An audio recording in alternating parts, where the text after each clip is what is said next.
From the BBR studios, it is Line Locked, where we talk about everything racing and a lot of BS.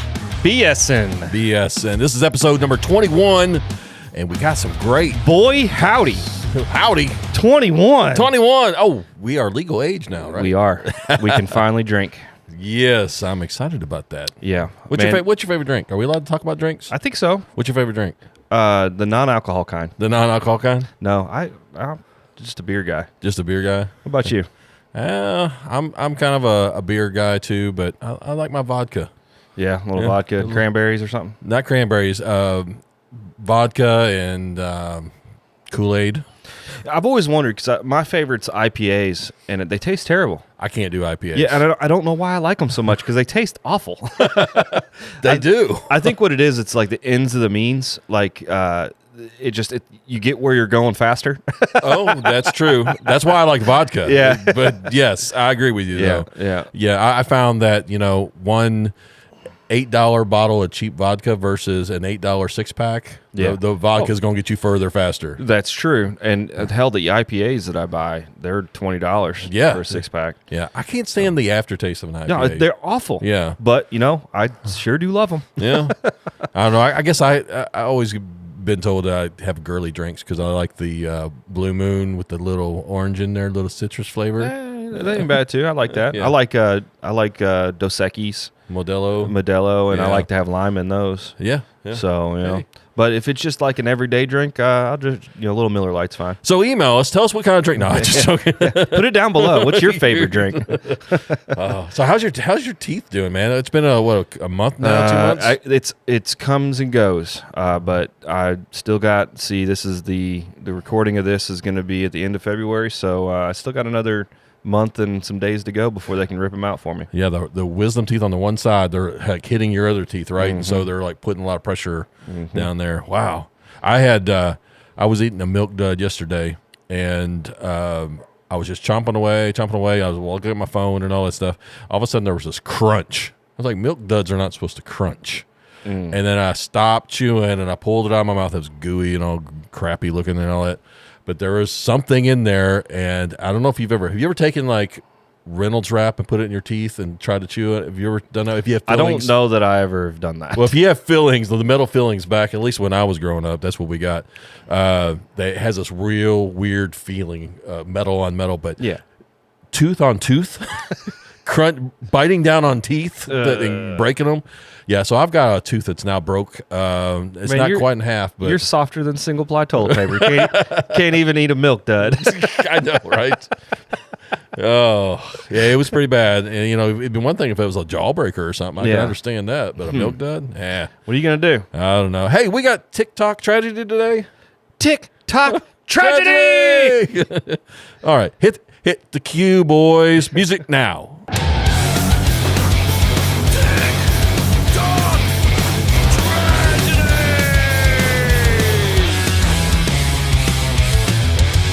All right, TikTok tragedies. TikTok tragedies. So we got a couple of them on the docket here. All right. I hope you guys are enjoying the TikTok tragedies because we enjoy getting I enjoy them, yeah. It's a lot of fun. This one was inspired by our tailgate throwdown that we are a sponsor of. Yeah, April 27th. Yep, in Arkansas. Newport, Arkansas. That's so make sure we'll probably talk about that again by the end of the episode, but make sure you go to that race if you're nearby or you got a truck that you want to race. But this right here, what we're looking at is it says Speed Shop. How much torque do you want? And the driver just says yes. And it's a pickup truck at a starting line of a drag strip. So let's hit play on this guy. Well, he went airborne fast. Oh, 1 wheel, 2 wheels, no wheels. Hey, but he survives. He did. Look at that. So let's right around. That is a hell of a launch. It is a hell of a launch. I mean, that's dead hook and up, and then bumper. Yes. see if he actually comes off all 4 wheels at one time. So he's I bet there's daylight there. Well, there's at least 1 wheel down there, and then well, it looks almost like he leans left. Yeah. So I bet at least his right tire came off. Yep. That's 1 wheel right there. Yeah, right there. One wheel. Yep. One wheel motion, and now 2 wheel motion. Man, he is lucky he didn't roll that guy over. Wow. man, that is violent. Wow. Look, he's sideways skidding on 2 tires in the rear. Yep, down the center stripe. Man, that dude is lucky. Mm-hmm. Wow. He's a badass, that's for sure. Yeah, and that's for our tailgate throwdown honor video for you guys there. Let's hope I don't look like that truck. No, I don't. Well, you know what? When you get your new tires on there, it's gonna put some power down. I've got some wheelie bars coming for it, but honestly, wheelie bars are like a tuning thing. If you're coming up that high, you got something else going on. You know? But I don't know. We'll see. This next one comes from Robbie Friels. He sent it. All right, Robbie. Let's see what you got here. So this is a guy standing on some tires in a shop, and we don't know what's going to happen, but it says, "Rest in peace, Gooch." Gooch. Oh, wasted. That one's rough. That looks like that hurts. That's rough to watch. I was expecting a tire to explode or something. I didn't realize we're going all that way, man. Go full Monty on the jack stand. Oh my goodness. Oh, that hurts the boyhood. And everything back there. Jeez. Goodness gracious. Well, if he didn't have kids, he may not have kids now, for sure. He looks like an older gentleman. Yeah. He probably doesn't need to have any more kids. All right. Wow. That was our TikTok tragedies. I hope you enjoyed that. Yeah, I do enjoy that. Hey, if you guys have any TikToks you'd like us to share like Robbie just did, email us at linelockedpodcast@gmail.com. And just as a reminder, you can catch us on the Blood Brothers Racing YouTube channel. You can catch the actual videos of it. Mm-hmm. And if you're in your car and you want to listen to something cool, you can find us at Line Locked on all the major podcast platforms like Apple and YouTube, or not YouTube. Yeah, YouTube has a podcast one too, but Spotify. All of them. All of the above. We were on Google, and we still are till April 2nd. What happens April 2nd? They got Google Podcast. They got rid of that platform. Really? So they moved everything to YouTube Music. Okay. Well, there you go. I don't know. We're on all of them, though. Yep. And if you have a TikTok tragedy, right up here. linelockedpodcast@gmail.com. And here shortly after the news, we got this guest that's coming on. Yeah, Dina.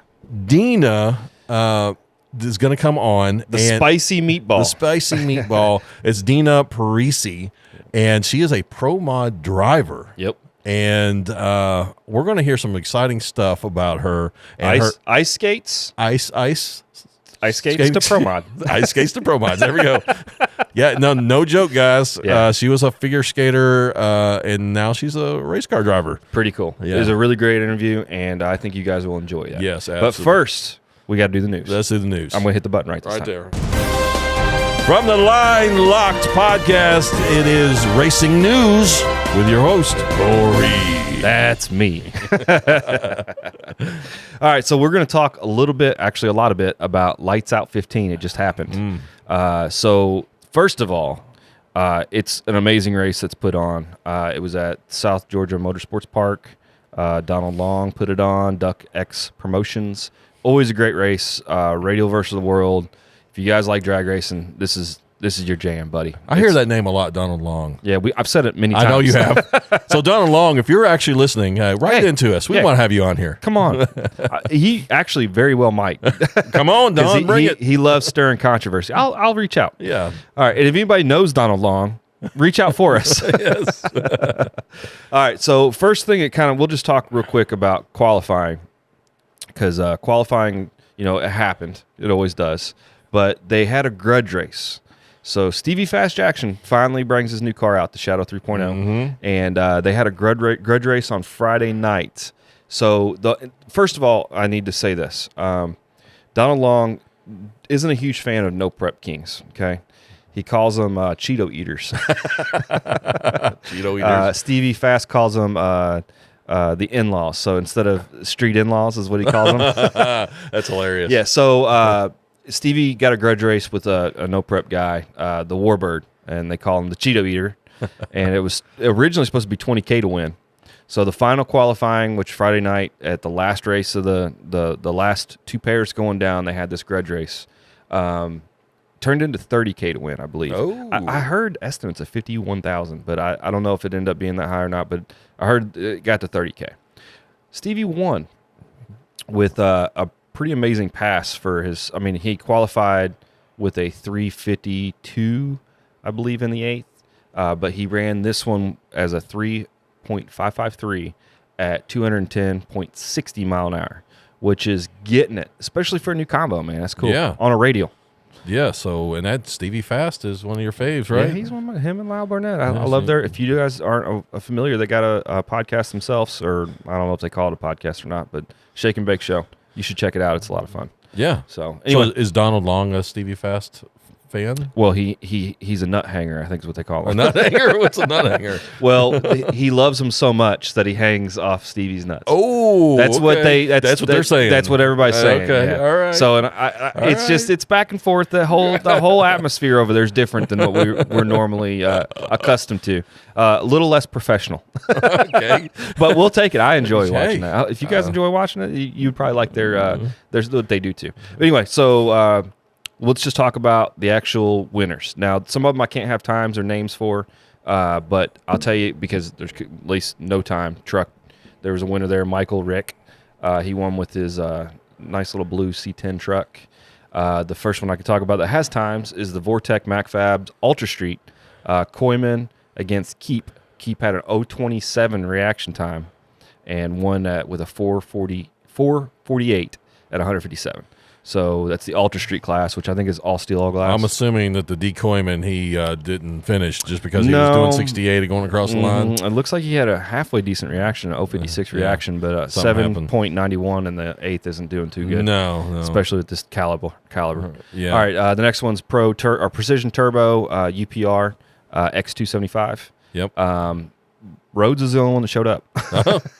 Hey, that's one way to win. Hatton did not make the call. It sucks going through 5 rounds, and then not being able to make the call into the finals. Look at that reaction time, though. 019. That was not too bad. 019, he ran 418 in the 8th at 174.59. Yeah. So Rhodes get her done. The next one's TRZ Limited Drag Radial. Hudson against Belvins. Another one, he might as well have not shown up. Belvins, he went red by 057. Yeah. So, and that's a tough way to lose. That's pretty deep red. Mm-hmm. Yeah. And Hudson knew it because he had a 010 reaction, which that would be hard to beat, especially with this level of racing.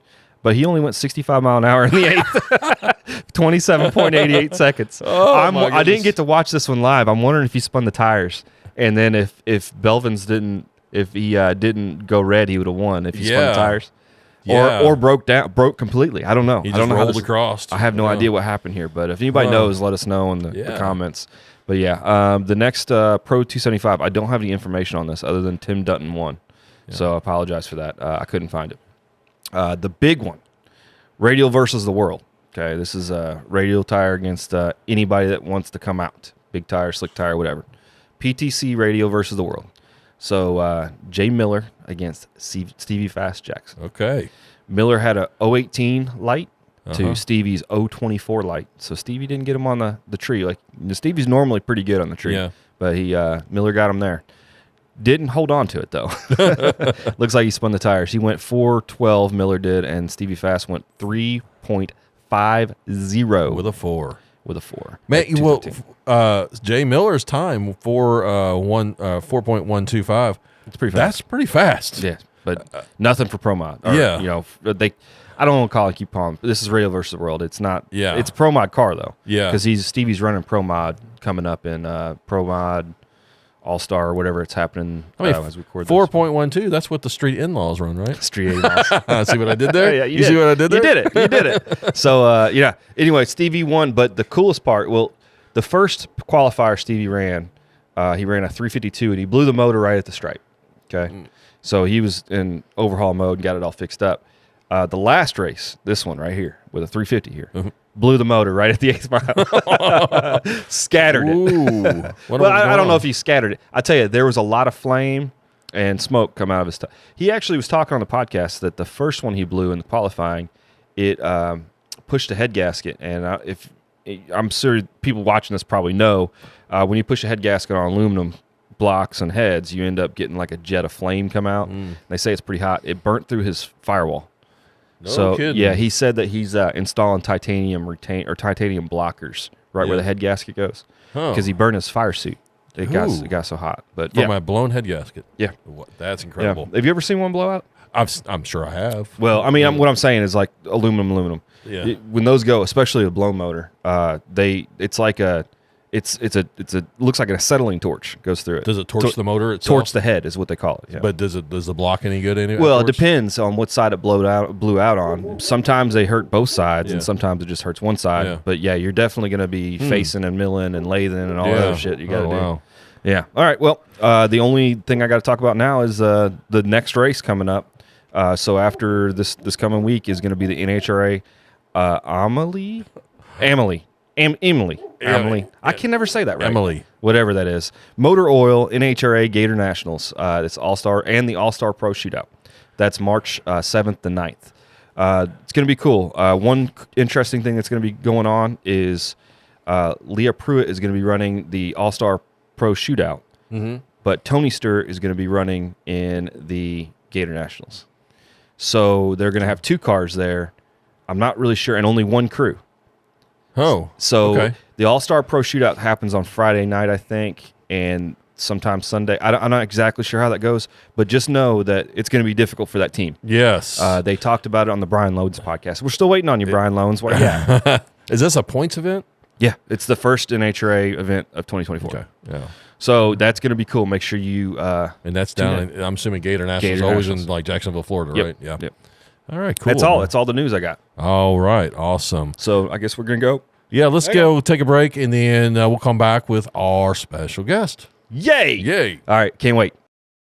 And we are back, and we got an exciting guest for our show today. I'm excited. All right, I'm pretty excited. They call her the spicy meatball. That's a good meatball. That's a good meatball right there. We'll have to ask her where that comes from. Yeah, we will. It is Pro Mod Driver Dina Parise. How are you doing, Dina? I'm good. Thanks for having me on, guys. No, thanks for coming Absolutely. We're excited. Mm-hmm. How are you doing? Everything good? Everything's as good as it can be. It'll be way better when I'm back on the track, but it's as good as it can be for now. I guarantee it. We'll get to that in just a minute. But let's tell us a little bit about yourself. So my name's Dina Parise. I am a former pro figure skater turned drag racer. And I always write on my social media, no, that's not a typo, because people think, what? Like, what? Yeah, that's an odd combination. It is. It's actually less odd than you think, but yeah. Really? You tell me another one. Yeah. It has to do with what I feel in the car, so it's really weird. And I never put it together. My husband said, I know from your skating, with some of the things that go on with the car, he says the way you can feel everything, definitely has something to do with my old skating days. So. Unless you tell me John Forrest used to be a figure skater too, I'm not going to believe you. I think you're probably the only one that I know of. Well, actually, to be honest with you, you're the only pro skater that I know. Yeah. Drag racing or otherwise. Well, I'm honored. Yeah. That's really cool. What kind of skating did you do? I was a figure skater. Figure skater? I saw in some of your pictures. I skated for Ice Capades. Okay. Some of the younger set may not be too familiar with it, but they were, big in their heyday, because it's been quite some time since I skated for them. So, skated for Ice Capades, and that was the best job ever. Really? Ever. Yeah, it was so much fun. I mean, we worked. This is so bad. Like, we kind of sound like hookers, because we worked like 4 hours a night, and then we went to the bar. Like, that was our job. Yeah. That's what we did. So did you start that like at 18, or? I mean, I know you probably skated your whole life, but like the actual job side of it. Considered kind of like a late bloomer on that, because I didn't start that till I was 22. Yeah. So everybody else that I knew, they all started when they were like 17, 18. So I was working a full-time job and everything. And my friend Gina, love her to death, she convinced me to go to the auditions at Nassau Coliseum on Long Island.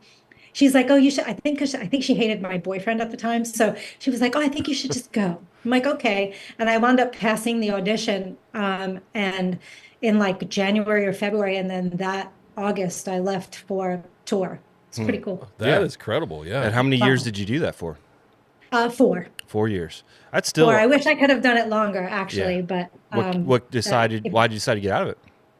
I didn't. It kind of came to the end of its run. Oh, okay. So it was no longer a variety show. They changed it over, and so things had changed, and so it was time for me to move on. So you threw your ice skates over your shoulder and you just walked home. I did. Head down. And I went back to the hair salon. Hair salon. Okay, yeah, cool. So you were a hairstylist or dresser for a while? I was a hairdresser. I've been a hairdresser since I was, I don't know, like 19 or 20 years old. And then I stopped doing that to go to the ice show.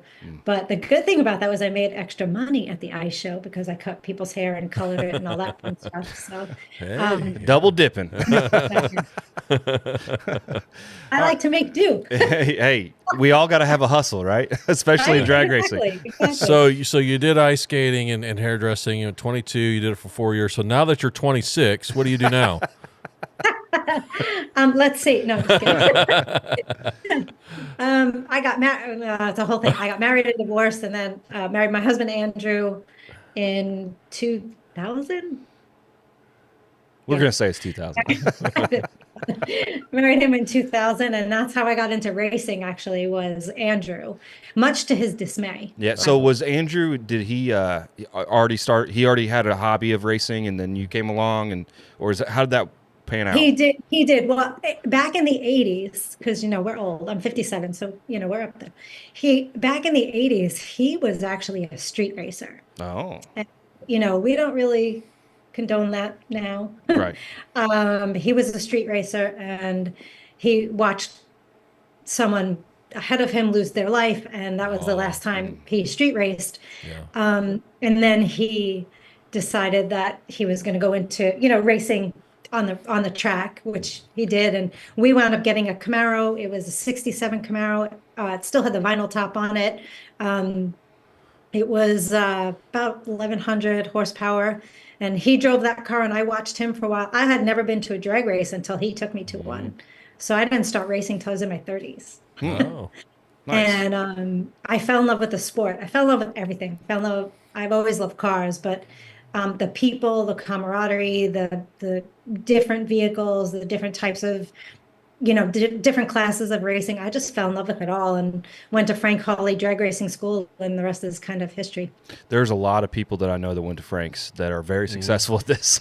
Yes. I highly recommend Frank. Yeah, it's really cool. Yeah. Well, it's interesting that you pretty much, even at your level, because Pro Modified's one of the upper tiers of racing for sure.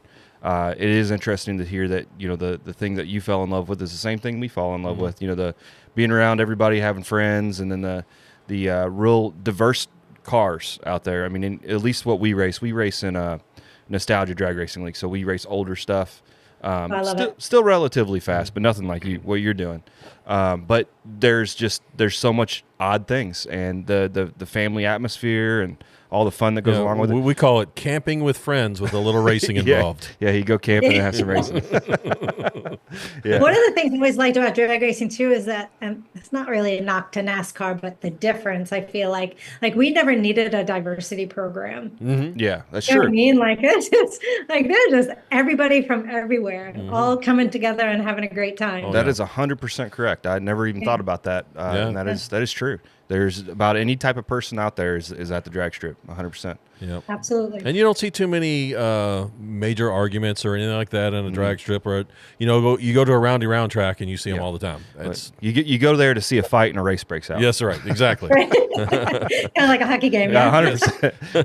We got a roundy round track nearby that does figure eights and stuff, and that was the joke for a long time. They've kind of got it under control lately. They put sheriffs and stuff in the pits, but it gets very violent out there for no, in the Is it the drivers fighting? Oh yeah. Well, the drivers and their pit crew fight. Yeah. So if you spend, there are days you want to throw down with people, but you just don't. Well, and you're 100% right. It's that you do have those feelings sometimes for people, but I think the level of respect we have for a competitor, at least in the drag racing world, you understand a lot of times of what's going on. Like if they're trying to do it, for instance, they try to burn you down at the line or something, that may be aggravating to you, but that's just strategy. And I think we can all respect that. That's just how you've got chumped into it, But it's competition. Suck it up, buttercup. Exactly, 100%. So what did you start racing when you started racing? I So I stepped into the 67 Camaro that I spoke about. I stepped into that car and ran super gas while Andrew was actually building a Pro Mod for Okay. himself. And then I got kind of bored in super gas, and I think I'm just a little bit of an adrenaline junkie. I always have been. When I skated for the ice show, I did like flying numbers where I was 20 feet in the air flying over the audience. So With I've skates. always been a little bit of an adrenaline junkie. And so I drove that for about maybe a year and a half or 2 years, and then stepped up to Pro Mod. Okay. Nice. Now we do have some pictures we're going to pull up on the screen right now of, let's see, the first one I had that you sent me was this one right here. Yeah. Tell us a little bit about that car. A wrap on the car. We work at this company, Speedwire Systems. They're out of Canada. Fantastic company. Yep.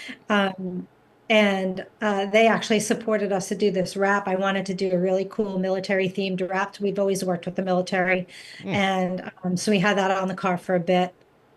And it was a lot of fun running that. We didn't get too much out of it, but again, Speedwire, they've supported us for years. We love them, and I will always want to throw business their way for sure. Well, definitely, if you guys are needing some wiring systems, Speedwire is definitely one to go to. Tell us a little bit about like what year did you get into Pro Mod, actually start racing it? God, I want to say 2001. 2001. So you've been there a while then. I remember, but I want to say it was in that area somewhere. Okay. I can't remember the exact year. Gotcha. I ran a 60. My husband ran a 53 and I ran a 63, both Corvettes at that time. Right on. With the same combination that I'm running now, with the blower and 3-speed Lenco. Yeah. Well, let's see here. The next picture is Cadillac, it looks like. I don't know what year that's modeled after. That other picture was the Cadillac. It was just with the... Okay, this is with paint. Gotcha. It's actually painted red. What color is that? It's actually like a Ford ruby red, but just jacked up a little bit. Gotcha. Yeah, it's a very pretty car. It's a really pretty color. And so the car's name is Stella. She's named after my grandma, who never had a license, never drove a car ever in her life. So I wonder up there how she feels about that. Yeah, yeah, that's interesting. Yeah. Well, now she's going 200 in the 8th. Yeah, but the car was built by Rob Mathias, and it's like one of the first Cadillac bodies off the line, back in 2014. And it's funny because he called my husband and he was like, hey, he goes, I have a question for you. You think your wife would want to drive a Cadillac? And he's like, she's Italian and she's from New York. Like, of course. That's the question there. So, and my grandma had fiery red hair, so that's where the red came from. Okay, nice. So there you have it, yeah. All right, so what kind of motor are we working with? Do you know? So it's a 526 Hemi. Yeah. Okay. And it has a 1471 blower on it. Big old blower. Yeah. Yeah, and it's a Bruno with a Lenco 3-speed. And you did not send any pictures in of the interior. So I'm gonna probably. Oh, I'm sorry. You should have told me. I would. Yeah. Okay. So what I'm gonna I'll have you send some in, and we'll superimpose it on what we're doing here. But one thing I noticed that is interesting about yours is you shift by button. Most of the Lencos they'll do either by computer or they'll do some kind of mechanism, but you actually just have air buttons on a pedestal, which I found very interesting. And she drives with one hand. No, which is you got to be pretty comfortable. I got a shift. I can only drive it. Do you ride dirty with your hand on the top? Just you need to get you need to get one of those big shifts. The top of my the shifter tower is a lipstick holder. Oh, okay. Oh, okay. Yeah, I just imagine her being like one of those big semi trucks with the way up here. Yes. Is that where you're going? Yeah. No, she does that, which is really interesting. Most of the drivers I've ever seen in videos and stuff, all their buttons are on the steering wheel for the most part. So you drive it with one hand. That's pretty cool. Awesome. Yeah. What is the lever that's on the right side that you? What's the lever on the right side that you're pulling? So there is. On the right side, there's the knob is the first neutral and reverse.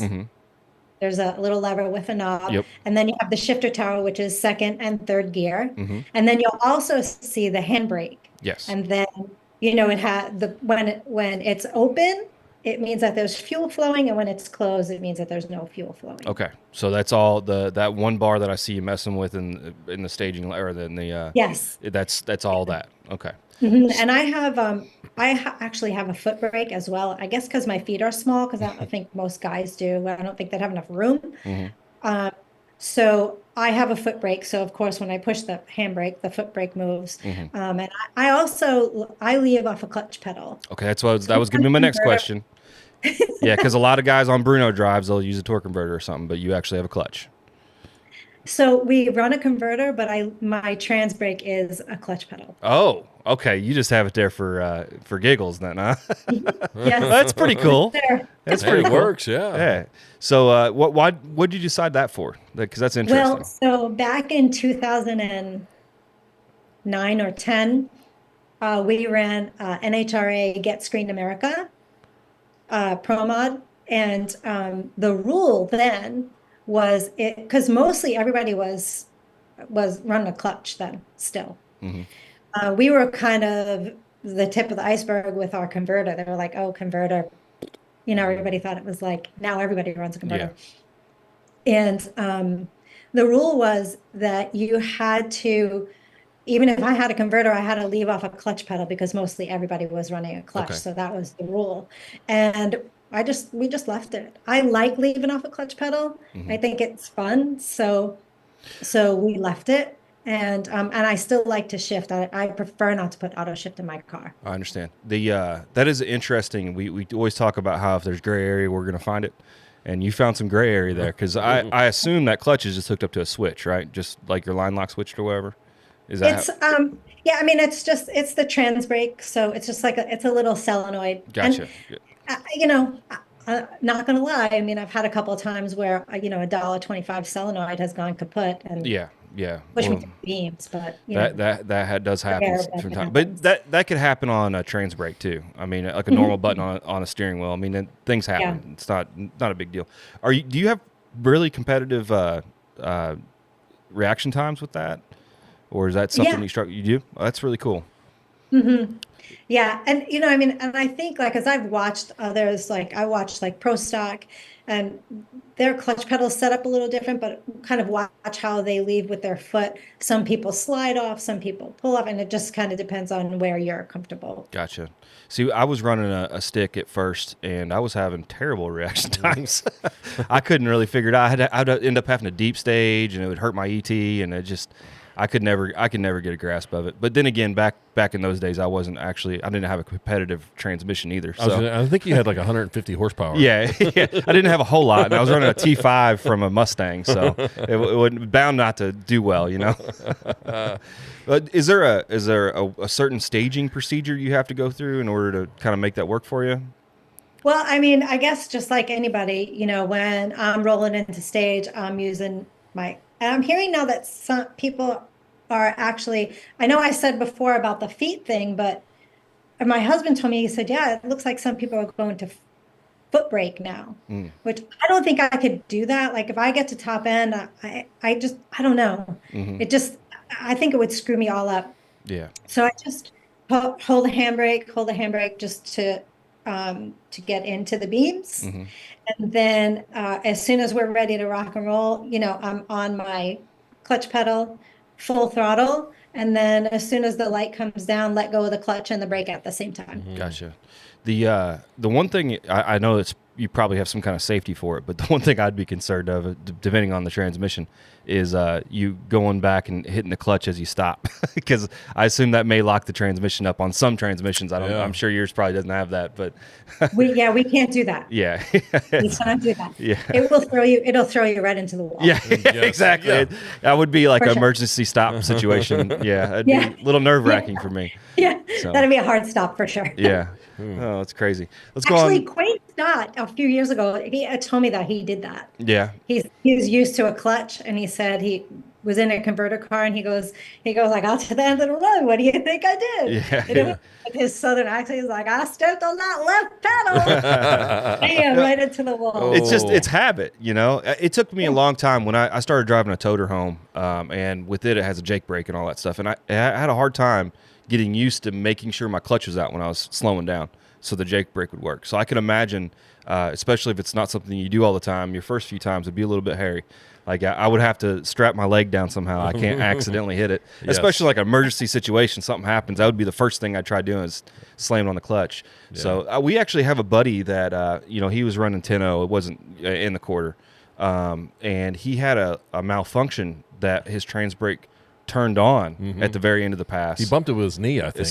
Something. Yeah. And it was it got pretty scary. I got in-car video of it that we put online. It was pretty rough for him. Yeah. Not as rough as his wheelie. He had a pretty good wheel stand that ended up breaking a lot of parts. We need to. He sent me a bunch of pictures of that. We need to bring it up. Yeah, we will. Yeah, absolutely. All right, let's go on to the next picture here.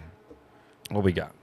Oh, this brings me up to the ice skating stuff. Yeah, because it's I assume it's the thought of this is you're stepping into Pro Mod, and it's really cool and artistic. I really like the picture. So I'm glad you sent me that one. But that brings me into your ice skating days. Yes. So I thought this was really cool. I mean, I can't get over the fact because it's for one, drag racing in itself there's not a lot of people that do it. There's a percentage of the population. We'll just say 5%, maybe 10, right? But then ice skating, which has to be like 1%, and then having both of them is wild. So what's this picture here? Where are you at? This looks like Yogi the Bear. Is that who that is? Yes, and it is. And that's my friend Jen, who's hilarious. Okay. She was Yogi in the show, and I never got to wear any of those costumes because I was too short. Yeah. I'm only 5 feet tall, so I never got to wear any of the fun costumes. But that was just us backstage. That's waiting for whenever our number was. Yeah. So. Did you ever take any tumbles during the show? Yeah. So I don't know if any of you have ever seen an ice show, but there's a part of the ice show where they have everybody in a line like this, and some are facing forward and then some are facing the other way. And they go around like in a big circle, and it's really fast. Yeah. I'm short. I was the one who would chase it because I couldn't catch up. And I hit my toe pick. And we at the time we were skating with Dorothy Hamill, who is a wonderful human being. Yep. She's so nice. And she liked the ice really soft. So it meant that it usually had like a film of water on the top. So when I fell, it was like this stream of water just because I was sliding and I looked like I was going through a wake because all the water was That's crazy. I mean, but things happen. I've seen some crazy things happen. I guarantee it. I tell you, if I was ice skating, I wouldn't even make on the ice more than likely. I think we go, me and my daughter and wife go once a year maybe to the ice rink, and every other year I think I go ice skating. You went with me. You took me one time, and I actually made it to the ice and turned around and went back to the bleachers because I was done. I was like, nope, not doing it. All right, let's go to the next one, and this is a little bit. Let's see what we got here. It's just a friend of mine. He's passed away since, but it was just a friend of mine. We was just backstage taking some photos. I actually didn't even wear that costume. It was somebody else's, but I really liked it, so I took pictures in it. That's cool. All right, and back to the car. Showgirl on the license plate. I assume that's what this is highlighting. We wanted something fun to put on the license plate, and it said, you can't see the top, but it was a New York license plate. Okay. That's what it was deemed after. And the top of it said State of Fabulous. That's cool. Yeah. That's cool. I tell you, it's interesting on these Pro Modifieds. If you haven't seen them in person, they appear to be like, I'll say like 5/8 scale or something. That's way too small, but you know what I'm talking about. 7/8 scale, I guess is the what I'm trying to. They appear to be smaller than the car they're modeled after. Yeah. And it's pretty impressive. And fast. Yep. And I assume this is your husband or somebody your husband's going to beat up? Exactly. That's the husband, and Extreme 3 Motorsports had taken this picture. this is something we do before every run. He Okay. kisses the front of the helmet. So Oh. it's just like a little goodie that we do. Yeah. Oh, Oh, that's very nice. Yeah. So it looks like you're wearing some Simpson gears, because I saw you just ordered some new stuff, and we're going to get into that in just a few, because that's something I wanted to talk about. So that's my Simpson hybrid, which I highly recommend. I mean, I wore years and years ago, like 20 years ago when I was running Super Comp, I wore a Hans, and I remember this guy making fun of me, like in the stadium. He's like, "Oh, what do you think? You're John Forrest wearing a Hans?" And I go, "Dude," I said, "so if I slam into the wall, I'm going to get out of the car and I'm going to make a sandwich." Yeah. He's so lucky. Yeah. Well, they just implemented. We had to get them this year. Anything going over 100, I know. I'm glad that they did that. Yeah. I know people were complaining about it, but it might take a little getting used to. Once you've worn it a few times, it's fine. It's just some extra protection. Well, I think a lot of the resistance is, for your type of racing, where probably most you probably do 4 laps a day. I mean, that's a busy day for you. It depends on the day, but yeah, I mean, 4 laps would probably be pretty average for a pro mod. Sometimes 2. When you go into bracket and index racing and stuff, there'll be 6 or 10 sometimes in a day, and I could see how those guys would be frustrated. I never did it because I didn't know what to get. I don't get it. That to me doesn't make sense. It doesn't make. I don't mean to sound rude, but it just doesn't make sense to me. It's people will, and it's a lot of people were complaining about the money, and I'm like, you'll spend $1 gazillion to go faster, but not to protect yourself when you're going faster. I never understood that. I don't get it. I don't get, like, do we have swamp ass by the end of the day? Yes. I mean, it just is what it is. Yeah. Like, we all go through it, but. Well, some of the argument for those guys is that, a lot of times it'll take 2 people to put all your gear on. And some of those guys are single racers, they only have them. They don't have a crew member to help them put the Hans and stuff on, which we found ways of doing it by ourselves. So it's not a big deal if you just got to find a routine that works for you. But, those are the couple arguments. And then obviously the money and having to recert it and everything else. But like you said, and I 100% agree, we'll spend $30,000, $40,000 on a motor and not even blink, and then we get upset about a $500 Hans device. If anything, I want to be upset by the seat belts they require us to get recerted every 2 years. It just seems like that's a silly purchase. I feel like Simpson and the gang or anybody else is just there in the hands of NHRA. It's like, hey, make this 2 years. Got to get that cash flow. I do agree with you, though. Hitting the wall, let's say head on at 200 miles an hour is going to hurt just as much as if you're going 150 miles an hour and hit the wall. I mean, having that extra safety device to protect your neck is going to be stellar. It's going to be what you need. It doesn't matter. You're going to hurt yourself if you don't have the right protection on. Yeah. It's not like we're going 20 miles an hour then hitting the wall. I get well, that, and even at 60, I mean, I'm a full-time fireman, so I see a lot of accidents, and most every accident's neck pain. Yeah. And they're not wearing a helmet. And that's really where the Hans device really comes in clutch is, for one, speed, but the weight of it. You're not going to be able to resist that momentum no matter what speed you hit it. It's gonna hurt. Yeah. At a minimum, you're getting whiplash. Yeah. Oh, absolutely. That's like fireproof things, like people, I tell this story all the time. We were selling safety equipment for a short amount of time, and had a guy who came in and he didn't want to, I got him to buy a jacket, but he didn't want to buy gloves. And I'm like, he goes, well, I don't go as fast as you do. And I'm like, dude, fire burns at 0 miles per hour. Exactly. You could be sitting at the line and, fuel line breaks, a little spark. I said, and I was like, well, what do you do for a living? He's like, I'm a plumber. I'm like, dude, you're a plumber. Like, think about that. You hurt your hands, you're done. Yeah. It took him 2 weeks. After 2 weeks, he came back. He said he told his wife what I said. And he said she was on him every day for that 2 weeks until he came in to buy the well, that's really smart. Yeah. Especially, I mean, gasoline. I mean, they all can burn. Don't get me wrong, but especially if you're running any alternative fuels, methanols, or anything like that, you can't even see it burn. So there's a good chance that by the time you actually realize you're being burnt, you're already in some trouble. So all the safety gear, as far as I'm concerned, as much as you can put on and get in the car anyway. Yeah. For sure. Yep. And it looks like you, as far as Pro Mod, you probably have a different spec on your Hans device too. I think you were probably wearing the top fuel style, the Hans were. I wear the hybrid. Yeah. I've been wearing the same thing for a while. Matter of fact, I just had it recertified. So that's the same as we would wear too. It's just I think so. Yeah, I don't think it's much different. There's the top fuel guys. There's some extra to it. I know that. I see them at least when they're putting their stuff on. There's extra stuff that goes with the Hans part of it. Yeah. So, all right, let's go to the next picture here. In car.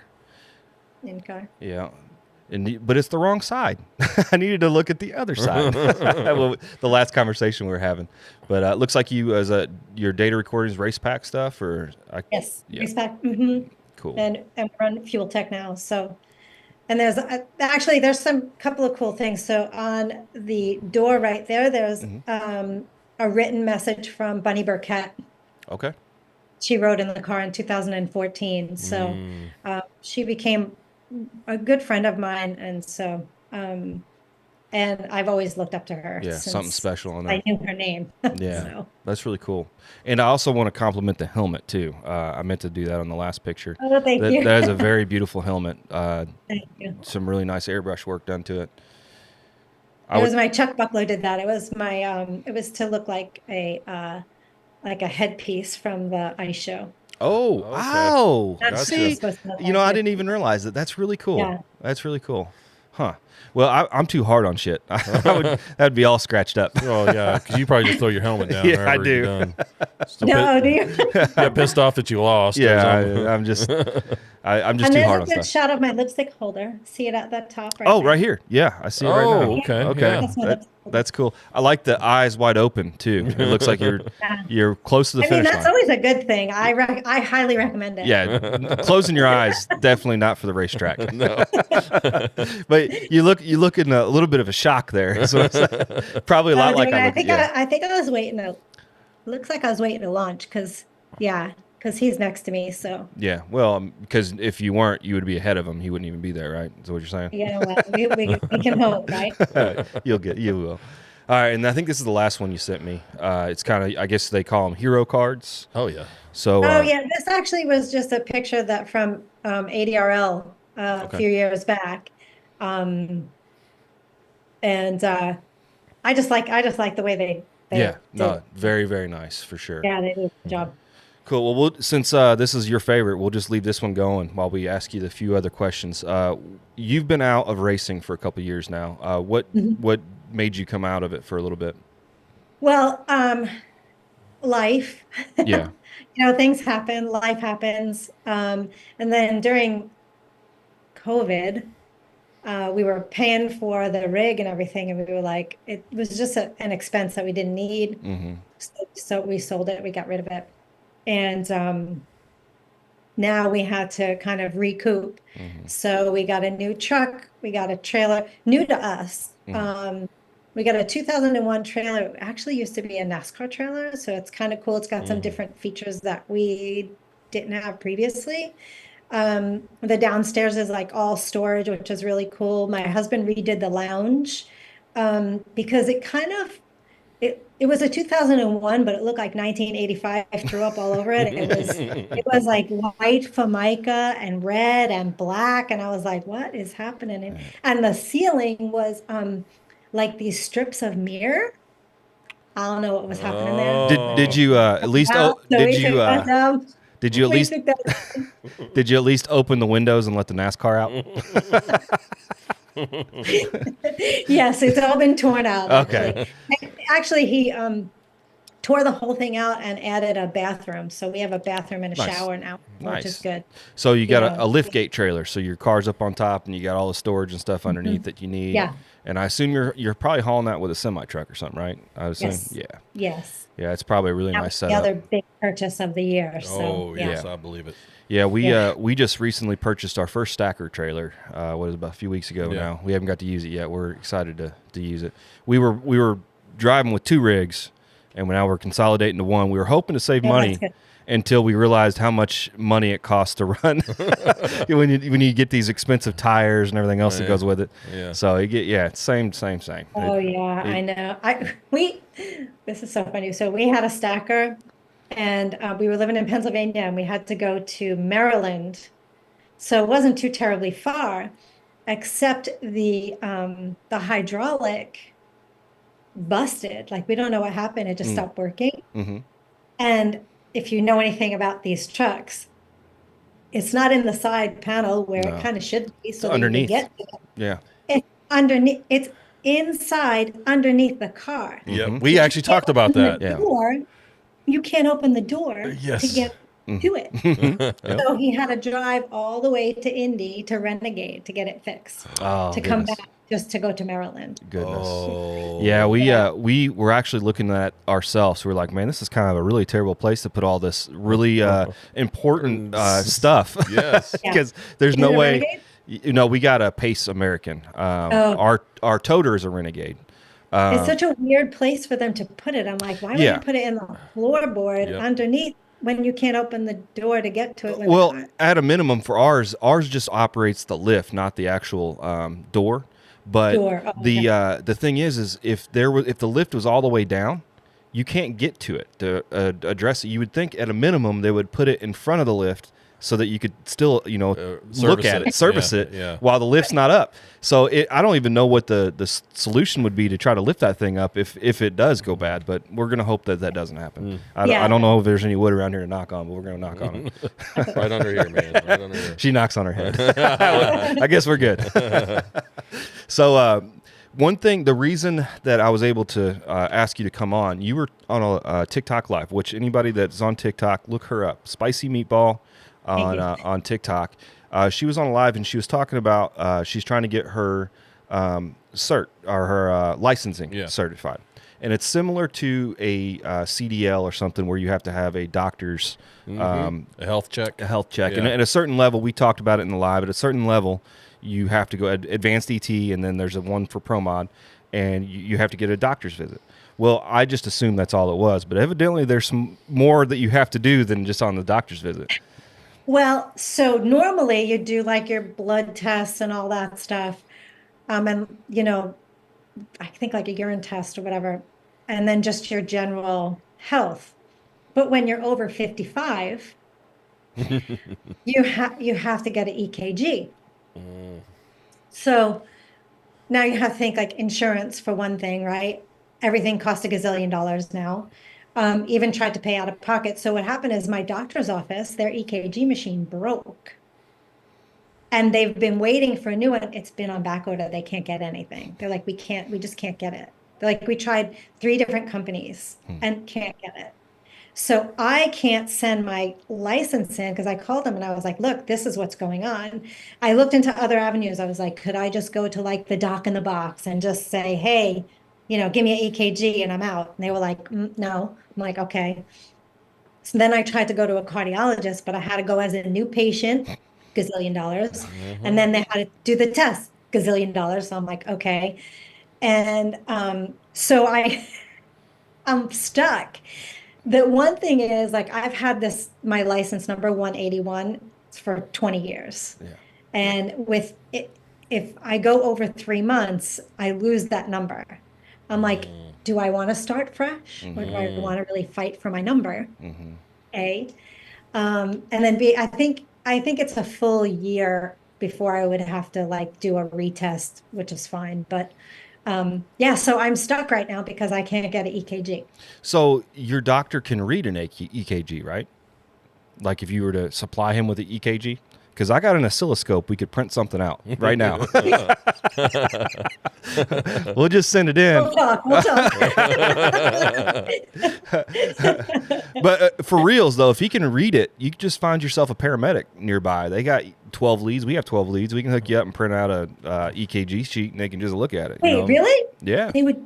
I don't know if they do that here. No, we won't tell anybody. They don't like me. Yeah, if you were nearby, we'd hook you up at a 12 lead and give you an EKG. It would just the doctor would have to sign off saying you're good. I don't know, but that's a level of complication that I was not aware.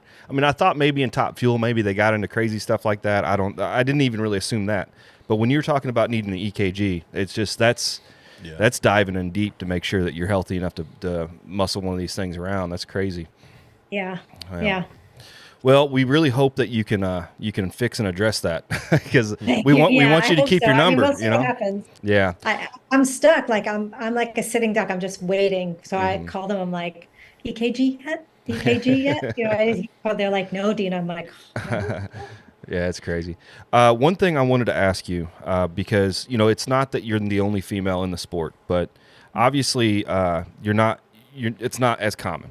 So, is there anything that you could address or say that any female that's wanting to get involved, some maybe tips or tricks or some motivational speech or something, or all those type of feelings? If you want to go into some of that, we would appreciate that, just to try to get some more people involved. Yeah, I always like that question because it's kind of a twofold thing. Like, do I use the female thing when it serves me? Yeah, I mean, I do because I would too. yeah, I mean, but for the most part, I always say I want to be known as a good driver, not as a female driver, so to speak. You know what I mean? So it's I always tell people don't worry about what your gender is. The car has no idea what gender you are, so don't worry about it. And if the guy next to you gives him a hard time, just kick his butt on the track and you're good to go. And I've had some women ask me that they're like, hey, I love racing, but I don't want to race a car. I'm like, well, get with some of the big teams. You could do hospitality, or if you cook, or if you like computers. There's so many facets to our sport, which are amazing, that I think sometimes people think, oh, they have to be a driver. And I'm like, no, that's not it at all. Yeah, You even have a pit crew person, Yeah. you could be the computer person or, hospitality or something like that. Clay Milliken had his clutch person was a female for the last few years. I think she moved on to a NASCAR thing, but there's plenty of them out there, and I don't think there's any level of barrier to get in. It's just you got to have the interest of it and go out there and prove, just like anybody else. I mean, for the most part, I think we're all very accepting of anybody that wants to race because it's more the merrier. So I definitely. And I think too, not to interrupt you, I think too, a good thing is, if somebody wants to get into, they want to be with the bigger teams, like even Pro Mod, or even working with bracket classes, go and ask the team, hey, do you need it? Go to a race, ask the team, hey, do you need an extra hand? Can I help you with anything? Because just being in that arena, you kind of see how things work, and you can see what you take to in the sport. And if they want to be a crew person, then they can, go to school and go from there. Yeah. Yeah. It's, obviously you got to prove your worth, but that's anybody, anybody's got to be able to go out there and nail the tree if you're going to be a driver, or know what clutch disc to pull if you're going to be a clutch person. You're not getting it just because you're a female, is what I'm saying. And by the by, I am not that person. Just so you know, I wish I was, but I'm not mechanically inclined. My husband calls me hawk ears because I hear everything and I feel everything. Yeah. So I can say, I hear it and I feel it, and I feel like it's coming from XYZ. And in the beginning, he was like, you don't know what you're talking about. And the crew guy, Dave Jordan's been working with us for 20 years. And Dave's like, she's right, Andrew. He's like, I know exactly what she's talking about. So we've come to an understanding that I tell him what I hear, see, feel, and then they take it from there, and we're able to figure it out, because I'm really not mechanically inclined. Yeah, and I'm sure that's over time too. I mean, your first few times out there, you probably said, "This motor's too loud." I think it needs to be worked out. I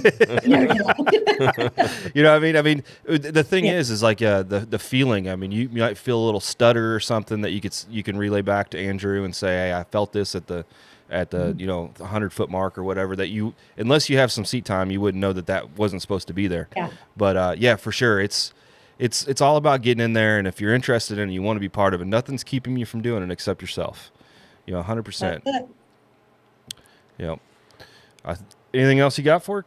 Hey, is there anybody you'd like to thank besides your husband, because we know he brought you into the sport, but anybody out there you'd like to talk about and thank for getting you where you are?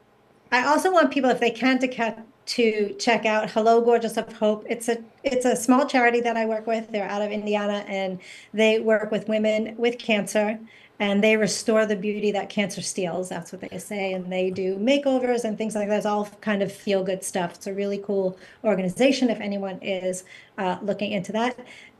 Big thank you to Simpson. So anybody looking for safety equipment, head on over to Simpson. Feel free to tell them I sent you. Whatever you need, make sure you have all that safety equipment on.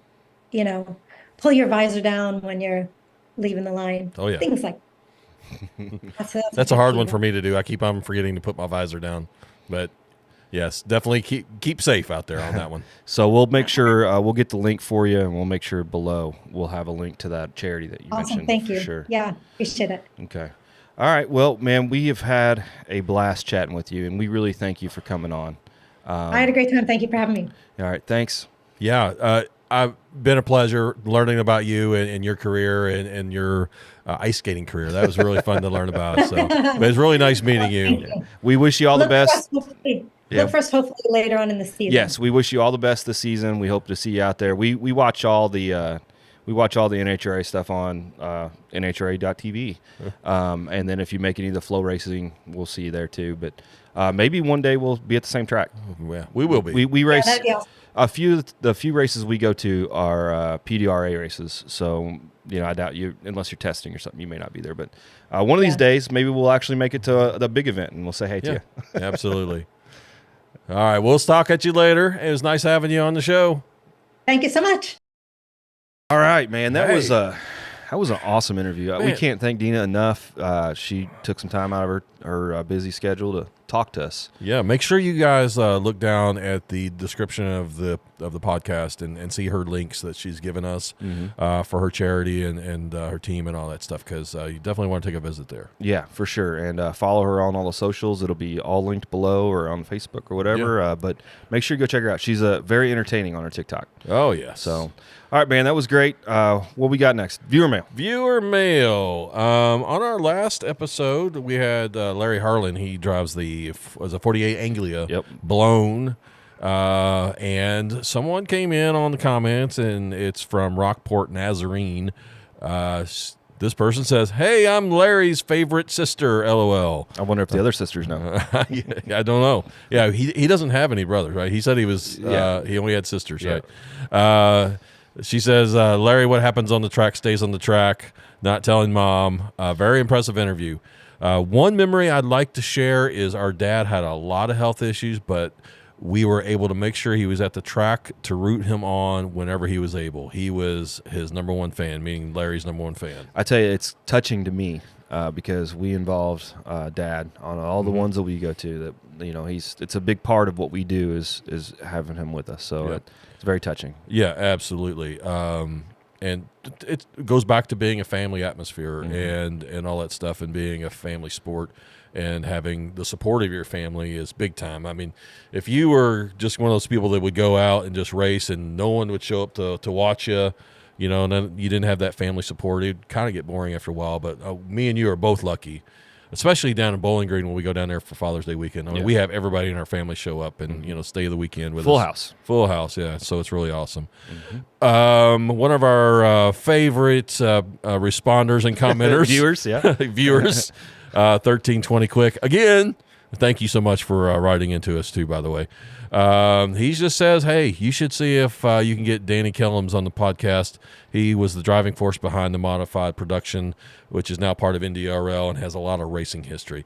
I think that's a call out for Danny Kellums. If he listens to this, he should come and get on the podcast with us. I think he does. Yeah, get him on here and see what he's got to say about it. I'm going to reach out if he doesn't reach out to me. We'll see if we can get him on. That sounds good. It would definitely be an interesting interview. He's got a lot of information.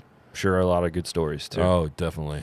So if you guys have been liking this and you want to show us that you care, make sure you hit that like button. We need that. It makes us go up the logarithm, makes us get more viewers, and we really appreciate it. If you really like us, share us with somebody. Take the link and say, "Hey, you need to go check these guys out. They're doing something cool."